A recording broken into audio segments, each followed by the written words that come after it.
राखिएको छ। साँझको घाम जस्तै ओझेल पर्यो प्रेम, तर जलिरहेको छ भित्रै त्यो नेम। कसरी बिर्सु तिम्रो दृष्टिको मादकता, त्यो त मेरो अस्तित्वकै भाग्यता। वर्षौं बिते तर घाउ उस्तै छ, मुस्कानको आवरण भित्र दुःख लुकेको छ। समयले सिकायो बाँच्न तिम्रो बिना पनि,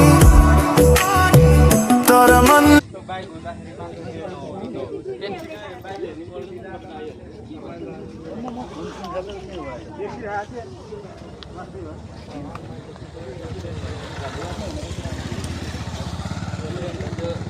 Sabi ko siya po